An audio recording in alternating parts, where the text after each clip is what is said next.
Hey everybody, welcome to Eagles Game Plan presented by Toyota. I'm John Clark, and the Birds are back home after that win on the road in Buffalo, and they established the ground game, beating the Bills. 218 rushing yards, their most in a game in 5 years. So let's get this show off and running with the running game. In our tape study presented by Chickies and Pete's, here's offensive coordinator Mike Groh with our own Fran Duffy. It is second down and 9. Wentz in the gun. Wentz gives it off again and running up the middle, picking up a first down and more at the 40, 35, 30, and Sanders 25, 20, 15, 10, 5. Touchdown! Miles Sanders! Well, this week here for Tape Study, joined by Eagles offensive coordinator Mike Groh. Coach, welcome back to the show. Great win this week, and we wanted to kind of focus in on some of the big plays in the victory. Obviously, the run game, huge part of the win in Buffalo. And this run by Miles Sanders, the rookie, the longest play from scrimmage for the Eagles this year. Take us through what went into the success of the play. Well, it was great design. First of all, we had a number of options on this play. Obviously, having Jordan and Miles in the game at the same time, we feel like we got 5 really good players on the field. All right, and then as the ball is snapped here, you can see how we do a great job of displacing the nose right away with Isaac, okay? Taking inside footwork. We get vertical voids immediately with Kelsey, and we're cutting the defense here on the backside with both Brandon Brooks and Lane Johnson. Then look at the set, the short set, the shoe set, as we would like to call it here with Dillard, and we're isolating the will linebacker. So that's Jordan's job, obviously as a tailback. All right, this is a really unselfish play, but just shows his versatility, not only as a runner and a receiver, but also as a blocker. Carson, he's studying the strong safety here in this case, and with him being down in this position, he's got the ability to be able to throw it out here to Alshon Jeffrey, makes a great decision here. He feels the space in the defense, and look how Jordan just goes and takes the air out of it right away, okay, and takes him right down the middle. And 58 doesn't fit the block great. He should spill it to 23. In that case, the defense would be in a better position, but you could see as you rewind this, they're cheating the drill from their initial alignment. This is a quarter shell. So this is a quarter safety out here to the field, and this is the quarter safety back here to the boundary, but by alignment pre-snap, they're trying to give a run force, a sky position by the free safety there on the backside. Had it been a pass, you would have seen him drop back here in a quarter of the field. So really, one of the couple things that stand out, because there's a lot that's going on here.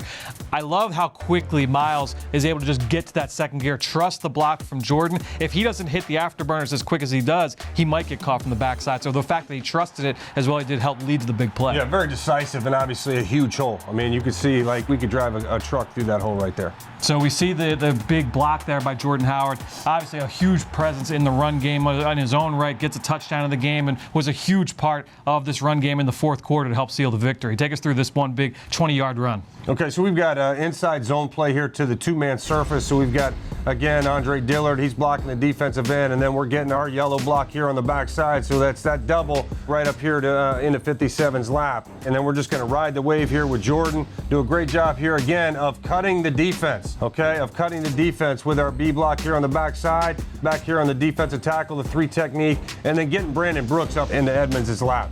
We know this guy was a really good player, both in the run game and the passing game, but just we like our matchup there with Brandon Brooks on him. Now, the job of the tight ends on the backside, is that something that they call going up to the line of scrimmage based off the alignment, or is that kind of built into the play call, into the design of the play? It's both, Fran. I mean, Nice. it's obviously both based on the alignment of the defensive end. When they want to play that 9 technique, if you take it back, you can see now, okay, it would be a harder block for Zach to try to cut off the 9 than when we have a leverage right there and we can just pin him out and then wrap for the strong safety there on the backside. So giving those guys a better leverage advantage on their blocks to win. Yeah, and I love the job by Jason Kelsey as well, moving the nose right off here. He ends up on the far hash on this play. Just an awesome movement from a one-on-one, basically on the back end of the play from Kelsey. Yep, and a smart play by Jason and not torquing the guy down, which you see get called a lot of times in the NFL. So he does a great job of showing that restraint, knowing that he'd move his guy enough. And then you got Jordan, who, when he gets that forward lead going to the second level, tough to get him down on first contact. Yeah, it's fun to watch him run the ball. All right, so third down. I mean, we saw a lot of situational football with this team. Has just been so good throughout the course of the year. Red zone, third down, especially number 2 coming into this week. week. This was one of the big third down conversions, a completion to Miles Sanders. Take us through the success of this play. We're trying to get man zone information by formation here to start, so we've got Miles out here, and we know when 58 comes out, and the Bills do a good job. You know, in our film study, they do a good job of not always giving away the coverage based on how you align the formation. They'll play man coverage out of zone presentations, if you will. So we bring Miles in here, and we're figuring right now, we think that we've got man coverage. So as you look at here, they're 3 over 3 in our bunch set. They're going to play lock coverage on the bunch. 58's got Miles, and then we're going to bring him with speed behind the quarterback, behind Carson here. And then with our release pattern here, we know that we've shaken guys loose. We've thrown the corner route, we've thrown the arrow route, and we've thrown this wide route. So all 3 of these guys are viable options based on how the coverage presents itself. We get a little hung up there on the release there by Zach, and 49 gets a little jam, and Matt gets hung up just slightly, but he's right where he's supposed to be on the hash. We're bringing Nelly across the field on the shallow, and then we've got a basic cross on the backside by Alshon. It makes a nice, well-defined throw for Carson Wentz, and you're getting those answers pre-snap, just kind of make things easier on a critical down. Right, well, he can certainly see, okay, as you take it back, Buffalo is out-leveraged from the start. The man player has got a significant, and we've given Miles a head start, kind of like he's stealing second base. So he's taking off early before the pitch gets home. All right, we've got a good advantage, and Carson does a great job of diagnosing it quickly. Eagles Game Plan is brought to you by your local Tri-State Toyota dealers, a proud automotive partner of the Philadelphia Eagles. NovaCare Rehabilitation, the power of physical therapy. And by McDonald's. I'm loving it.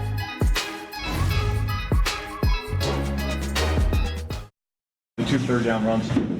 Can you just, was the first one an RPO, and was the second one just kind of improvised? The first one was a naked play, and Deanne just got wide, so I just saw green grass, took it. Second one was a screen play. Guy was in the throwing lane and just kind of took it and ran and made a play, and that drive was huge. That second run, take me through that. When did you realize that you were better off tucking it and running? Right when Deanne was in the throwing lane, and at that point I went into improv mode and made a play. The guys had a screen set up for the receiver, and I just tried to get in behind it as best I could. All right, and Carson Wentz was in such control of the game at Buffalo. Mike Quick joining us now. There was also something else that the Eagles had going on. They ran 7 screens against the Bills. And the screen was working. It's very effective against this defense. You know, the Bills play this soft zone. So what they're able to do, John, if you watch these guys, they're going to run off the back end of this defense. And if you look downfield, you're going to get 6 of these red shirts, 6 of these bodies, at least 15, 20 yards down the field. Look at that. Look how deep you have these guys. So now, all you've got to do is invite that rush. You're going to invite these guys to come in on Carson Wentz. You're going to slip him out and get in behind the bigs. And this is how you execute the screen game. All of these guys downfield. You've got 2 bigs out in front getting a block from Miles Sanders, and then he just becomes the athlete that he is, and he makes a big play. But that soft zone, getting those guys down the field, that's how you start to execute that screen game. Enemy Intel is brought to you by Rothman Orthopedics at Jefferson Health, the official orthopedics and healthcare partner of the Philadelphia Eagles. Hey, John and Mike, you are 100% right. That screen game was so critical last week against the Bills, and the reason it was so critical, it set up third and manageable situations, third and short. And that is so absolutely important against the Chicago Bears defense. Because the Bears, if you're in third and long, they are a dominant defense in the NFL and have been for the last couple of years. One of the things the Bears do really well is they show you pressure looks up front. But this is a team coverage-wise on third down that is very predominant single high safety cover 1, man-to-man with a post safety. This is Kyle Fuller stepping in front of Mike Williams and picking it off. Really good play by Kyle Fuller, one of their 2 very good cornerbacks with Prince Amukamara. But there's a reason that this interception occurred, and it happened because of what occurred up front. So let's start by looking at Danny Trevathan. He's a linebacker. He's in the A gap. And right next to him is Roy Robertson Harris. That's the side we want to focus on, because what they're going to do here is blitz. Trevathan will blitz, attacking the A gap between the center and the guard. And Robertson Harris will loop behind him. This will be a stunt. Trevathan will attack. He's the picker. Robertson Harris is the looper. And the back, who's responsible for Trevathan, he kind of gets a little lost here because he's not anticipating the stun. So what happens? Robertson Harris will get in clean through the A-gap and attack Phillip Rivers, and Rivers has to throw the ball before he wants to. That's what resulted in the interception. So keep in mind, we know they have Khalil Mack on one side, Leonard Floyd on the other side, but they also do a lot of things inside that can be difficult to pick up and recognize. This Bear defense, very, very good on 3rd and long. It's absolutely imperative that the Eagles stay out of those situations in this game. Hey, the Eagles were over 50% on 3rd down at Buffalo. They're the second best 3rd down offense in the NFL, converting 49% of the time. Problem is, the Bears, they're only allowing 33% on 3rd down the last 2 years. Really good. Who do you think is going to win this 3rd down battle, guys? Well, I mean, we're obviously hoping the Eagles are going to win the 3rd down battle. Let's say the Eagles are going to win the 3rd down battle. Yeah, let's go with that. I believe what the Eagles have to do is a lot what they did last week, right? Be successful on 1st and 2nd down, running the football, being patient with this offense. I thought that was so key versus the Buffalo Bills, who don't give up a lot of big plays, who don't give up a lot of points. The thing the Eagles did is that they were patient, right? And then the defense were able to get turnovers, and then the offense was able to get it going. Against this Bears defense, you don't want to be careless with the football because that's where they thrive, getting turnovers. So on 3rd down, if the player's there, take the opportunity and make it. If it's not, eat your medicine and live to fight another day. Listen, they are a defense that's a top 5 run defense. They're giving up 86 yards a game in the rush. But the Eagles were successful running the football. They have to continue to run the ball. The running game is starting to work. If you're effective running the ball 1st, 2nd down, it makes it a lot easier for the play caller on 3rd down. You have to make sure that you don't allow those outside rushers. Nick Williams, the sub guy that comes in, he has 4 sacks. Khalil Mack has 5.5 sacks. They get to the football. You have to make sure that you don't put those guys in a position where they can tee off on your quarterback. But you brought up Carson Wentz. I think he was a key last week against Buffalo because he used his legs.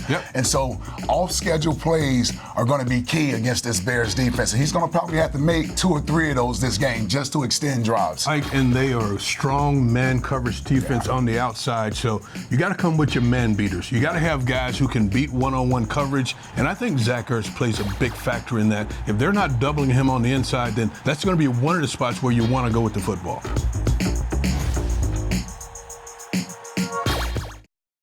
Oh, it's going to be a good day today. Hey, Ref, they already hold me, so get ready. Already? They already hold me. They can't hold you, though. You're so good, they can't hold you. Yeah, let's go.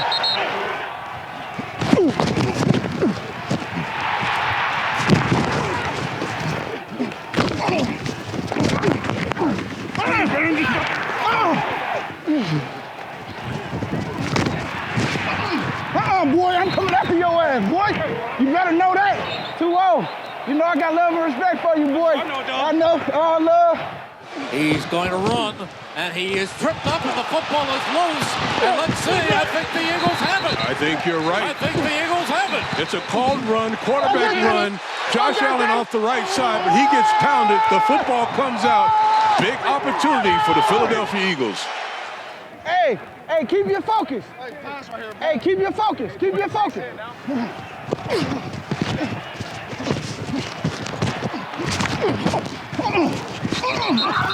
Trouble about to come knocking at your door. Trouble about to come knocking at your door. I ain't gonna say nothing else. All I'm gonna see is ball on the ground. Scoop and go. All right, everybody talks about Khalil Mack. He's got 5.5 sacks. Brandon Graham leads the Eagles with 5. He's right in that company. How about what he did, Ike Reese, in Buffalo? The Eagles were losing kind of going into the half. They were down 7-3, and Brandon Graham turned the game around. Yeah, this is the type of game when you needed your star players on the defensive side to step up, and I thought the defensive line, led by Fletcher Cox and Brandon Graham, had an outstanding game. Brandon here, I think, with the play of the game to turn this game around, did a nice job here, right? He does this from time to time where he'll stem late if he gets a feel, and sometimes he'll shoot that gap and make a tackle in the backfield. He does a nice job of reading his front. He stays head up on the tight end here, and then watch how he uses his hands, shed the blocker, able to get through here, knows that Josh Allen is running the football. And then here's where he does a real nice job as a defensive player, shifting through all the trash, right? You got people at his legs, got a tight end coming back blocking him there. He's still able to get in here on his tackle, strip that ball out. To me, keep playing the game. Eagles able to take this turnover, take the lead going into the half, never relinquish the lead. I thought Brandon Graham showed up big time all throughout this game, whether it was in the passing game or the running game, as you saw here. Just, you really needed a big game from him this week. And he wanted that sack. The NFL's not going to give it to him. They're going to give him that fumble and fumble recovery. All right, how about some other things that the Eagles defense has to worry about? Greg Cassell, how's that?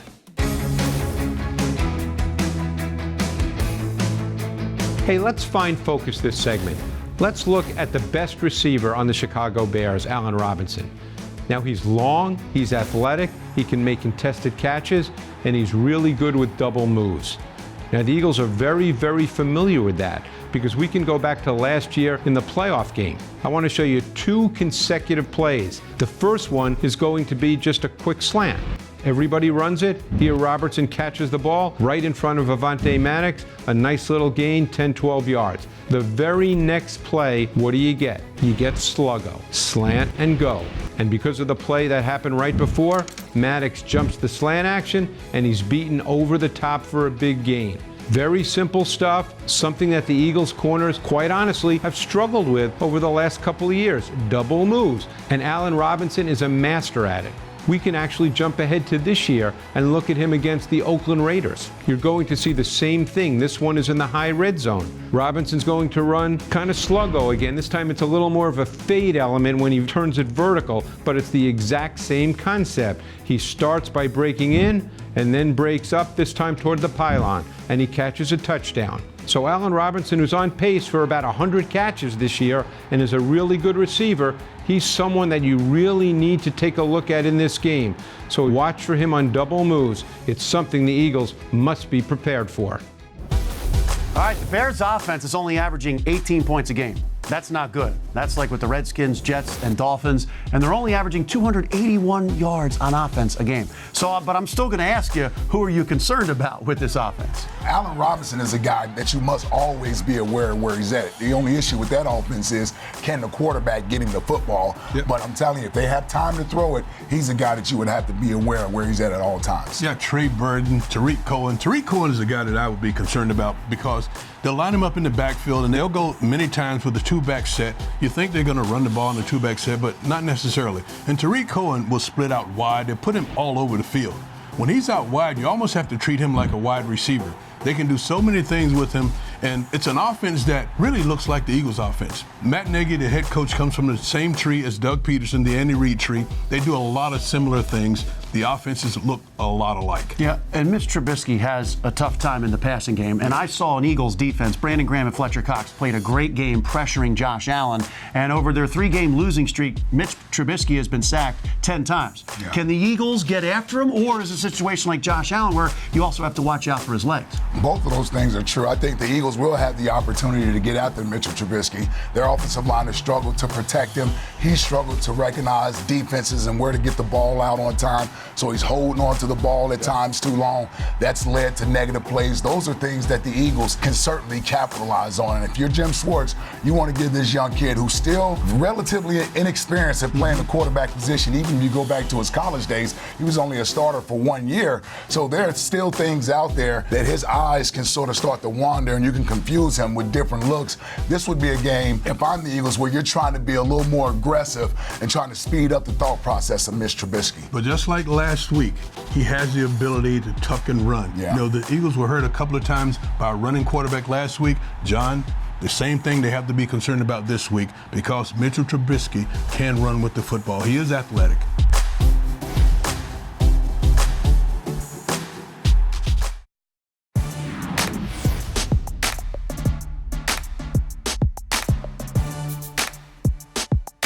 All right, we showed you the game plan for the Eagles to beat the Bears. Bears are kind of similar to the Bills. They don't give up a lot, but they don't score a lot. And if you want more of the X's and O's breakdowns, check out our Eagle Eye in the Sky podcast, where podcasts are available. Thanks for watching Eagles Game Plan, presented by Toyota. Your Eagles are home for the next 3 games. Eagles Game Plan is brought to you by your local Tri-State Toyota dealers, a proud automotive partner of the Philadelphia Eagles.